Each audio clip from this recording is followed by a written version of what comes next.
So, how have you been managing financially since the split? I've been giving him money every week. That's what he said he'd do anyway, but he never does. I haven't seen anything of him for the past 2 weeks, and the rent's due at the end of the month. It's not easy for me either, you know, Dawn. I'm having to give you money, pay my rent, and I had to get the car MOT'd last week. I'm not made of money. Oh, here we go. There's always some convenient excuse, isn't there? I can't believe a word he says anymore. Well, you know what you can do then, don't you? Go and get a job yourself. No. And how am I supposed to do that when I'm looking after your kids? We can't afford childcare, and anyway, I'm not palming them off on some stranger. It sounds like it's been a bit of a struggle for both of you, to say the least. But let me reassure you that most couples find it hard managing their money after a separation. In the next mediation session, we'll go through your finances in detail, and then we can use this information to help you work out what your options are. Can I check with you for now whether you've got any debts, rent arrears, unpaid balances on credit cards, personal loans? We had a loan to get some furniture and bought some stuff on credit cards for the kids too. We're just paying the interest off at the moment. Right, well, the first thing you both need to do is to get some debt advice from your local Citizens Advice Bureau. It's really important that you see to your debts in the short term, while you're working out what to do with your finances in the longer term. You don't want them getting any worse.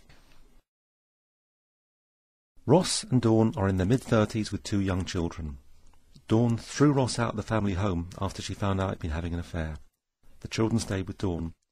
They were coping well with contact arrangements. Ross saw the children as much as possible, but they were having difficulties sorting out their finances.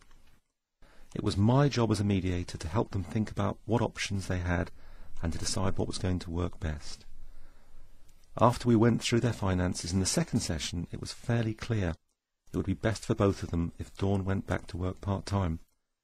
Her first reaction was this just wasn't possible because she couldn't afford childcare. But as I helped the couple explore their options, they both became more flexible. Dawn, if you're able to work at least 16 hours a week, you'd be able to claim working tax credit, which would give you more help financially, and it could even help with your childcare costs. Yeah, but we want to look after the children ourselves. OK, is there any way that you and Ross would be able to share childcare responsibilities? Or do either of you have any relatives that would be able to help out? Ross, look after the kids. That'd be the day. Actually, I'd be more than happy to have them if I could, but I'm at work, aren't I? Are there any times that you would be available to help out with the children? Well, I'm a postman. I do early mornings, knock off about 3. And Dawn, you're a hairdresser, aren't you? Well, I was. I haven't worked since I was pregnant with our Ben, though. Is it something you'd consider going back to? Yeah, I would. I enjoyed it as it happens. And what about hours? Do you think you'd be able to find something part-time that would fit in with Ross's hours? You could have a think about how you might be able to share childcare responsibilities then. If you're there, Dawn, to take the children to school in the mornings, Ross could perhaps be around to pick them up in the afternoon and look after them till you finished work. What, so he'd pick them up from school every day and give them their teas? Sorry, can't see that happening. Well, I can't be there every day, can I? Sometimes I do a bit of overtime. Oh. Or they ask me to change shifts. Here we go again. Excuses already. I'm not saying that's how it'd work in practice, with you getting them to school in the mornings, Dawn, and Ross collecting them in the afternoons. But you can see the idea, though. If you're both willing to be flexible about childcare arrangements, it could really help Dawn get back to work. And when both your work commitments clash, you could perhaps call on a relative to help out. Despite Dawn's scepticism about Ross's reliability and Ross's initial reluctance to commit to any particular times, they both eventually agreed that if Dawn looked for work in a local hair salon to fit in with his hours, Ross could look after their children when she was at work.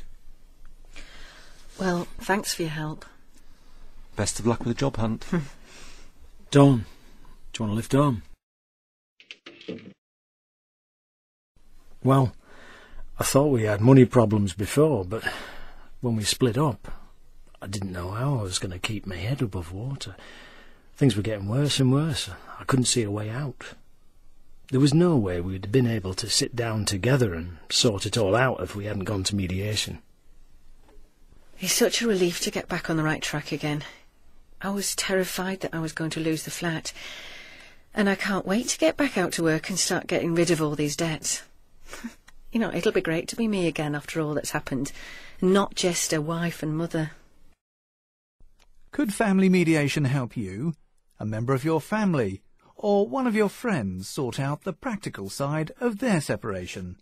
To find out more, visit Advice Now's website www.advicenow.org.uk/family mediation, or give the National Family Mediation Helpline a call on 0845 6026 627.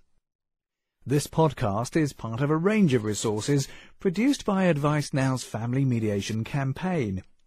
Other materials available on the website include simple step-by-step guides, quizzes, podcasts, and a family mediation discussion forum. The Family Mediation campaign is funded by the Department for Constitutional Affairs and applies to England and Wales only.